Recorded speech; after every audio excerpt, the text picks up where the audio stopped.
Well, shalom everyone, wherever you are in the world at this interesting moment of history. I send you greetings from Jerusalem here on a Friday afternoon. Just a little bit of an update what's been going on. About just under 2 weeks ago, our Prime Minister Benjamin Netanyahu made an announcement that he would be easing the restrictions. So we went from 15% of the workforce up to 30%, and now it's up to about 60%. And come the beginning of next week, the restrictions will ease off again. As far as the tourist industry goes, nothing has really eased off in that department. Personally, all of the tours that have been booked over the last 3 months have all cancelled. The first tour that I have that hasn't been cancelled yet is June the 11th, so that's about 6 weeks away. But the word is that nothing is going to start until September. So that's a bit daunting, but let's see what happens over the next week or two, because, you know, as fast as this hit us, hopefully it will go as quick as well. There have been some flights through Delta, through United, Air Canada, that have started up. Some Israelis from other countries that got stuck, trapped, immediately have been allowed to come back in, of course under quarantine, but nothing yet about the tourist industry. Of course, all the hotels and tourist shops are still closed down, and some shops are saying that they'll never recover. So yeah, I have not been working. It's been a blessing to rest up. This is the first time in 13 years since I've been a tour guide that I've had a kind of a forced rest, almost like a sabbatical, and it's been wonderful, just catching up on rest and not thinking about the next tour. So, you know, I'm an optimist by nature, and I'm looking at this in a positive light. When this first hit, the verse that came to me was from Isaiah chapter 60, which says, Kumi ori ki va'orech ukvod Adonai alayich zara. Arise and shine, for your light has come, and the glory of the Lord has risen upon you.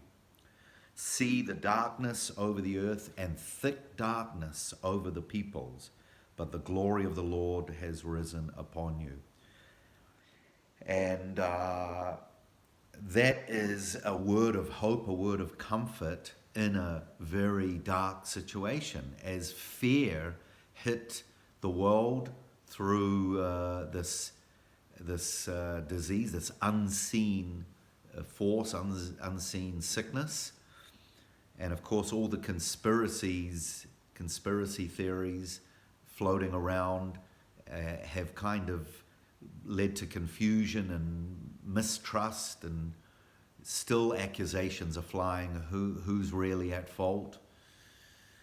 But I just want to share very briefly a verse that's been speaking to me right now, because, you know, usually with storms and trials like that, you know it's going to pass, but this is like, as you've been trapped up in like a prison, not being allowed out,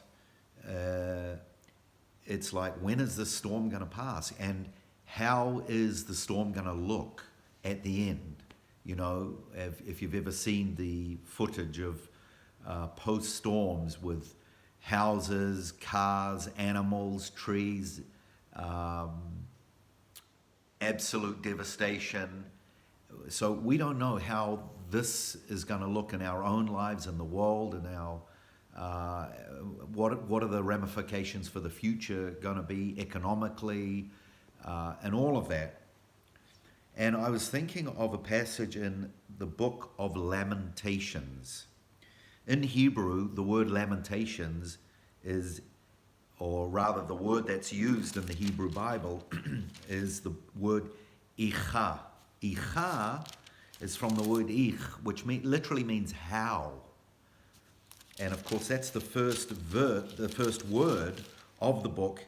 How lonely sits the city that was full of people.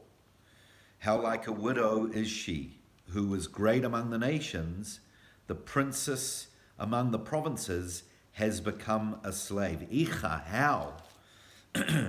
And how did this happen? How did our world get turned upside down? And of course, the context of the book of Lamentations is the destruction of the first temple in 586 BC. And the temple for the Jewish people, this was everything. This was the political center. This was the social center. And of course, it was the religious center for all the 12 tribes. 3 times a year they were to go up.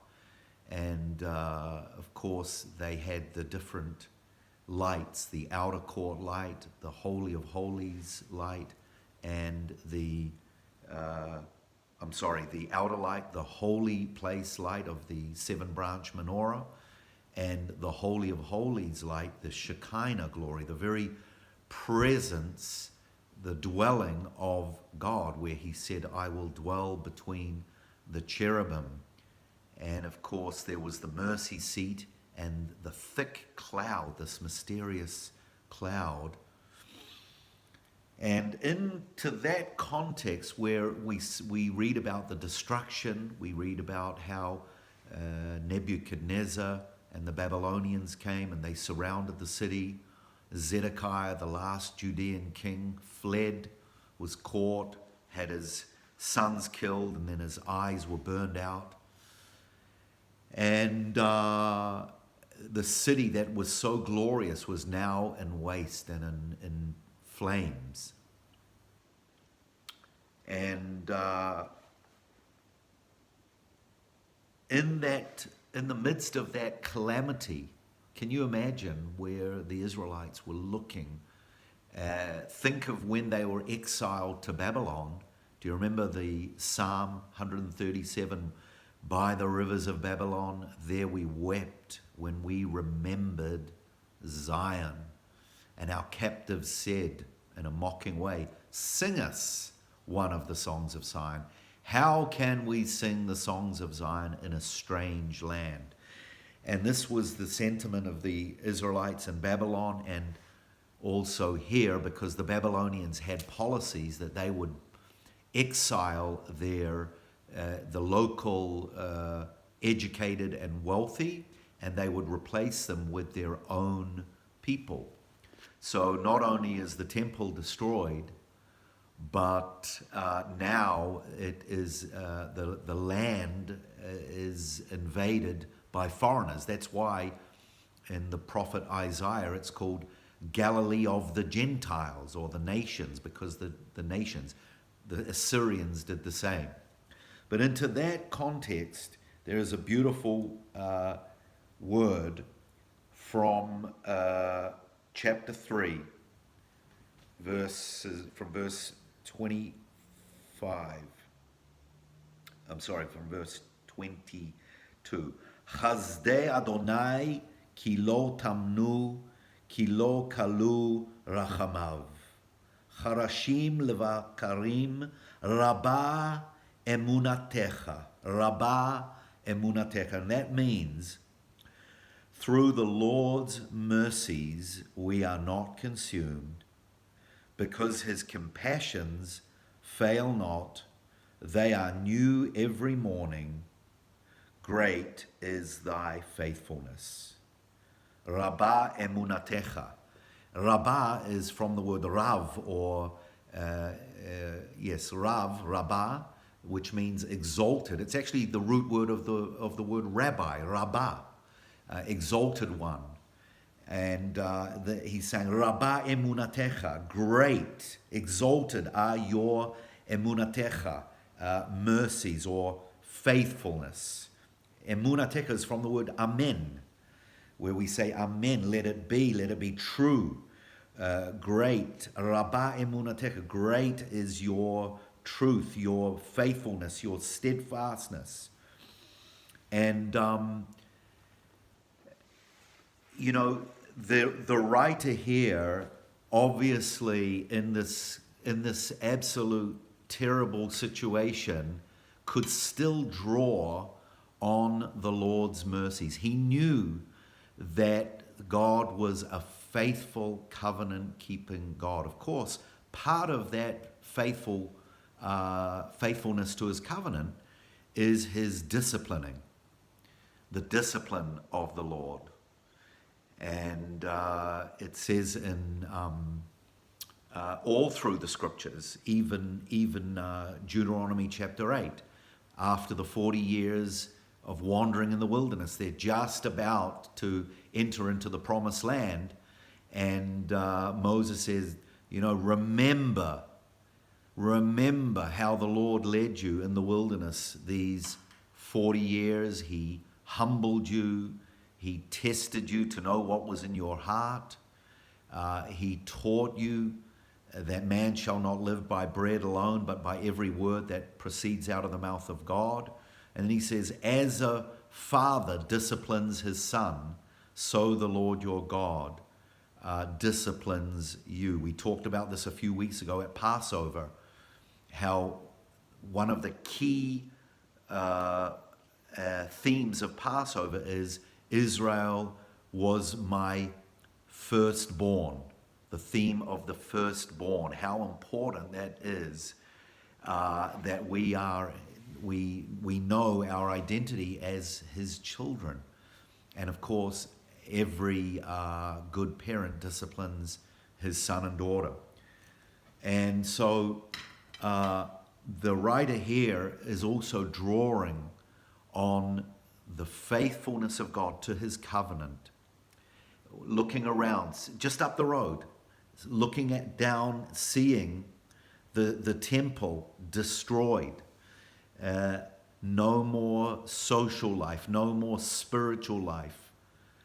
What about politically? What about economically? How is the kingdom of Israel, the kingdom of Judah, how will they stand?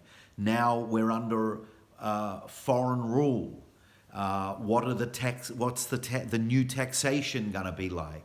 What about work? Are we going to have to be slaves?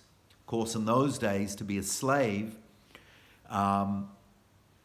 it meant, that most people in those days worked on the land, and of course you were taxed on trees and your animals, but quite often there were famines in the land as well.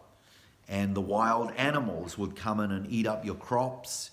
And so think of how vulnerable, think of the fear that was invading into the land at that time.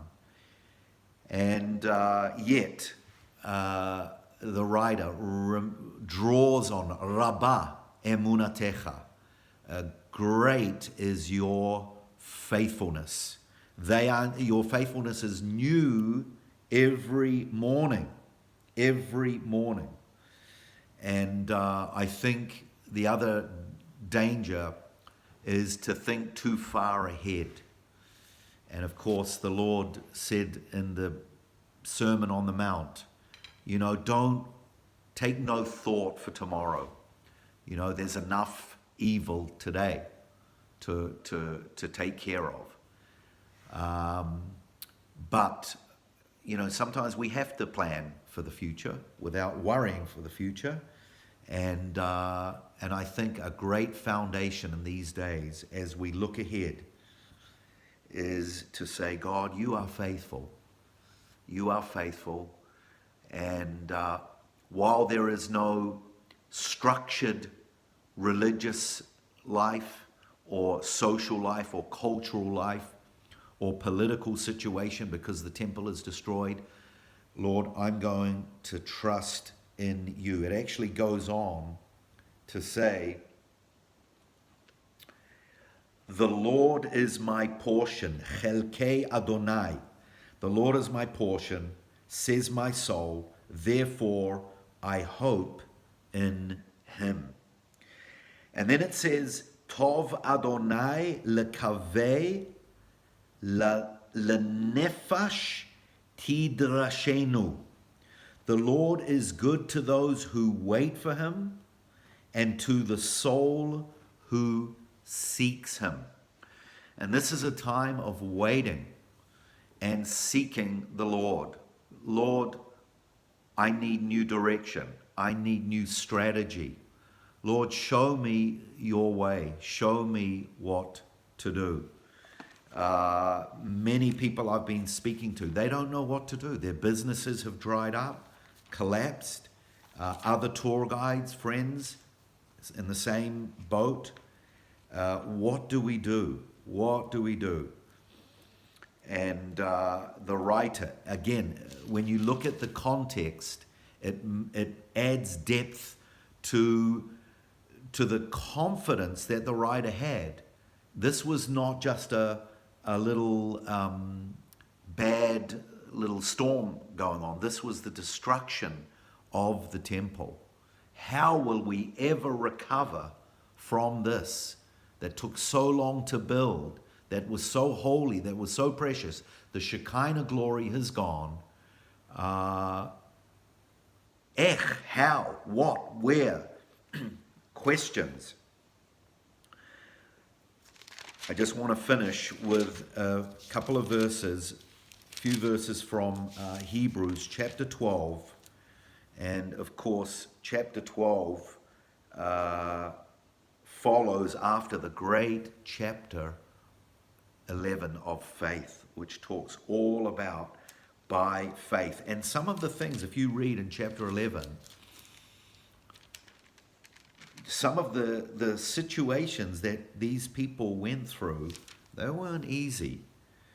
It talks about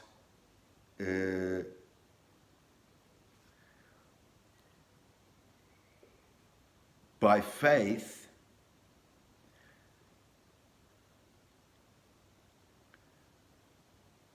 people subdued kingdoms,